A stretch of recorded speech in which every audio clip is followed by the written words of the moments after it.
The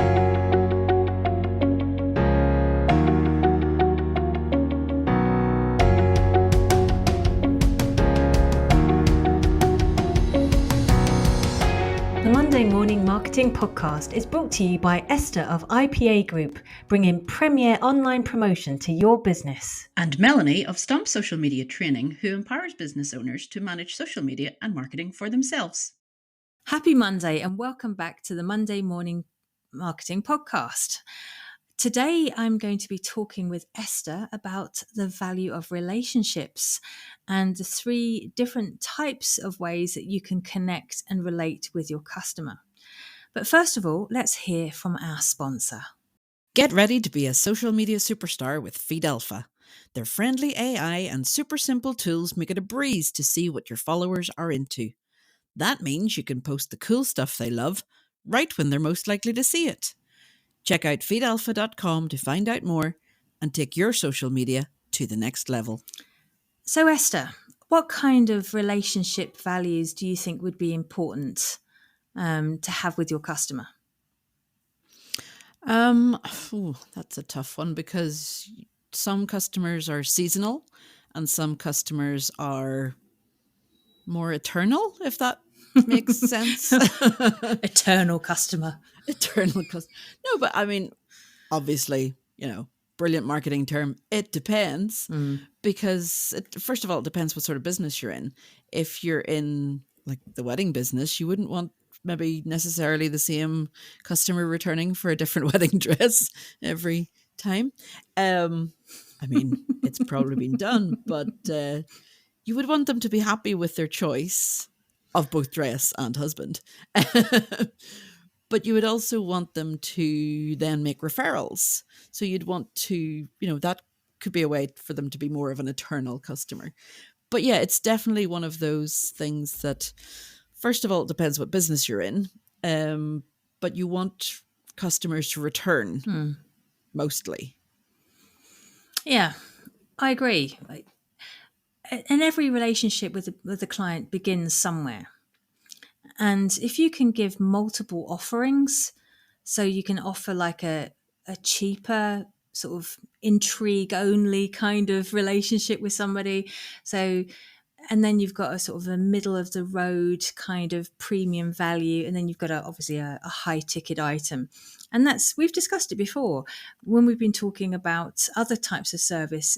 And when you go into a coffee shop, you normally buy the middle-sized cup because you don't want to pay too much, but you also don't want to get the cheap one.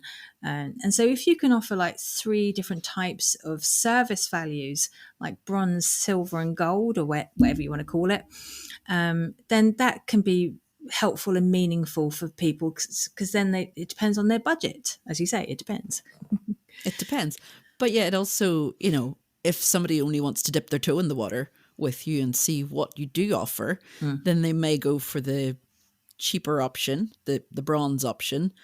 And then you can always upsell to them. You can always say, look, no stress, no hassle.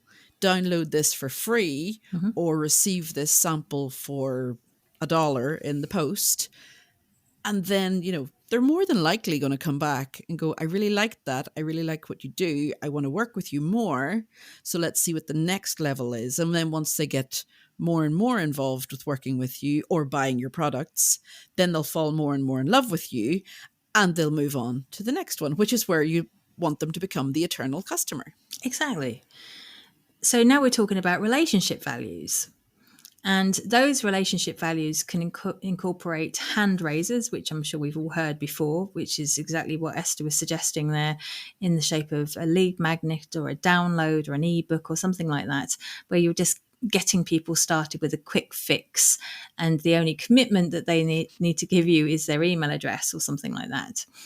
But then you can take people from a hand raiser to a handshake. So this is when you start getting a more personal relationship with them and it's more formal. You've actually maybe got the chance to speak to them rather than just visiting your website and pinching a download.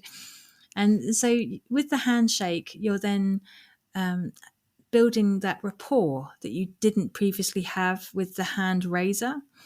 And So that's yet again a second layer to the relationship. And then for the third layer, for the third relationship value, it's the handhold.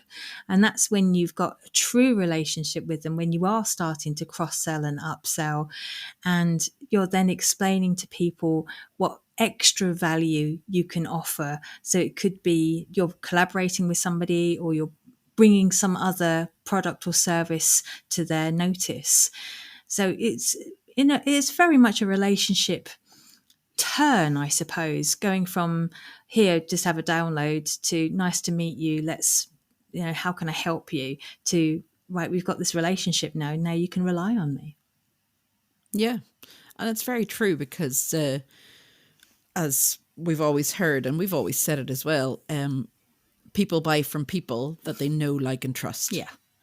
So, I mean, we both do it, don't we, Melanie? We will go onto someone's website and go, oh, that looks interesting, but I'm not sure if I really want to get into more of a relationship with them, or I don't know if I really want to buy that thing from them. Oh, look, they have a free download, or oh, look, they have a free sample, or oh, look, they have a 15-minute call, which takes up 15 minutes of your time and their time.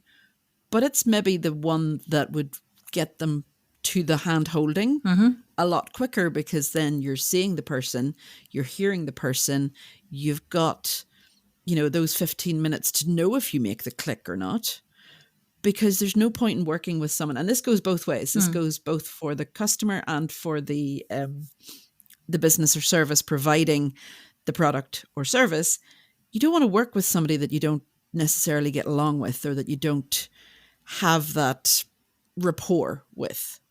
It's different. Like, your broadband provider, you don't have to be on best friends, or even first name terms with them.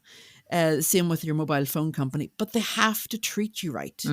You have to feel valued.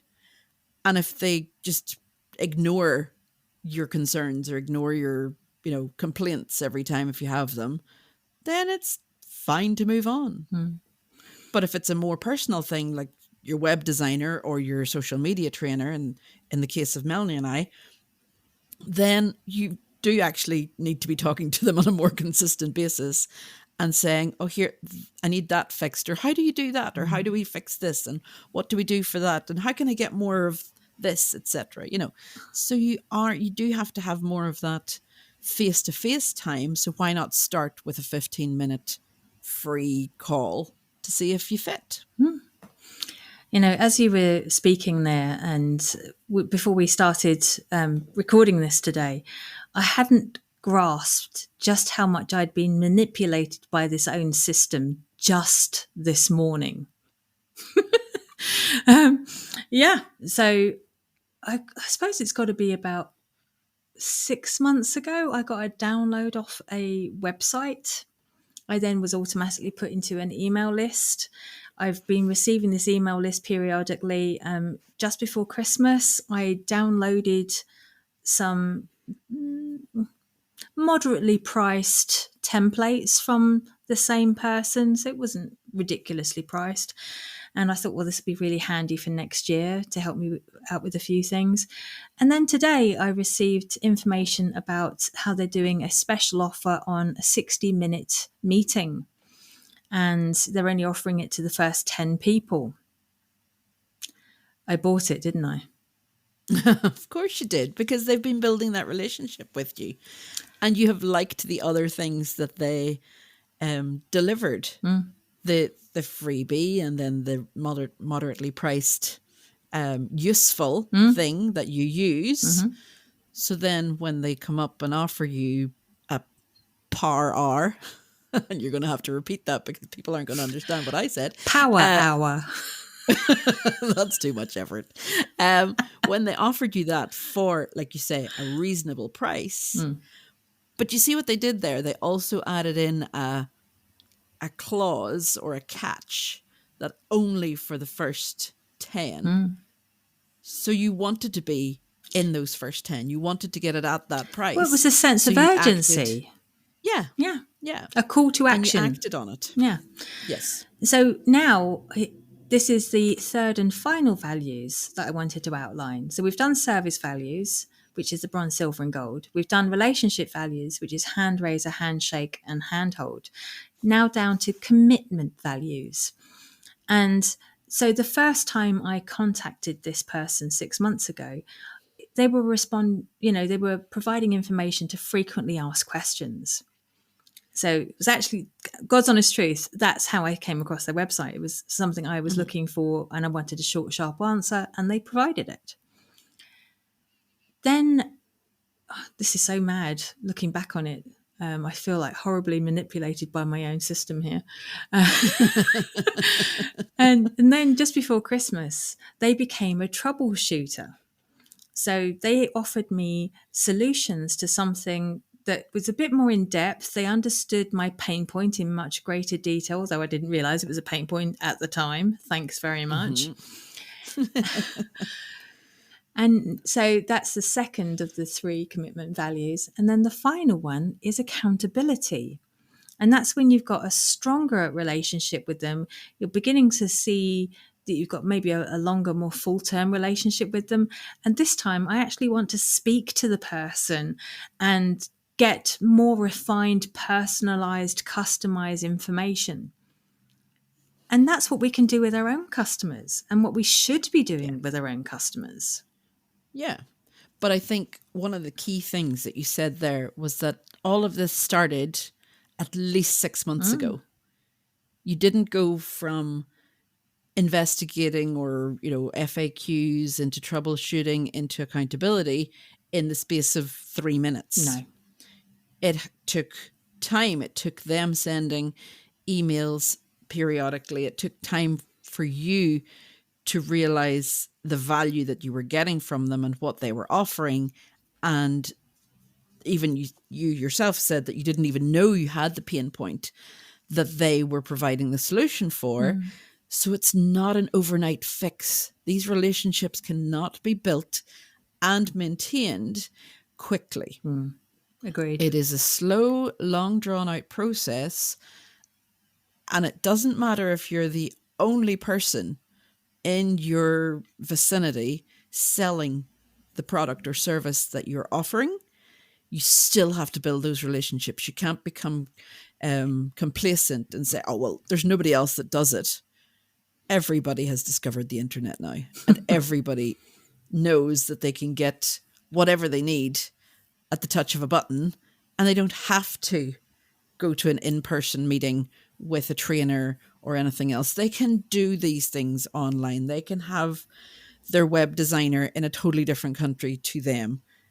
And that's what people are doing. So you can't just be thinking, oh, well, nobody else offers this or nobody else sells this product that I have. I'm the only one. There's always going to be somebody else. They might not be on your doorstep, but if they're the ones nurturing the relationships and they're the ones going to your clients or your potential clients and showing them how they are and what they do, they're more likely to win the business than you are. See, it's interesting you made that point, actually, because this person's based in the US. So I'm going to have to speak to them at 7:30 in the evening, which is 1:30 their time.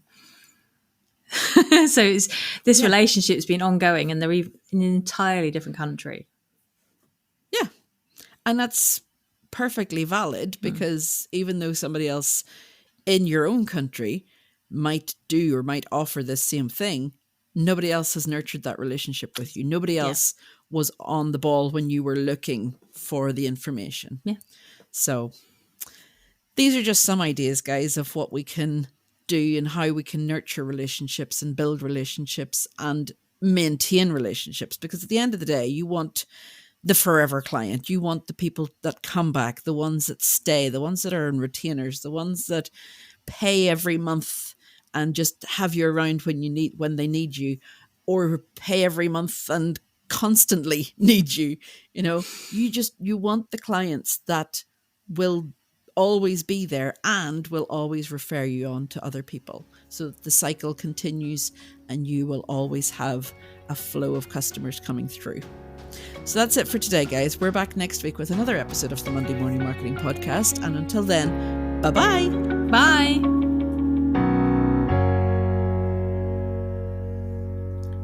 Wasn't that weird, that slow realization that I've been manipulated by the own system that I was creating?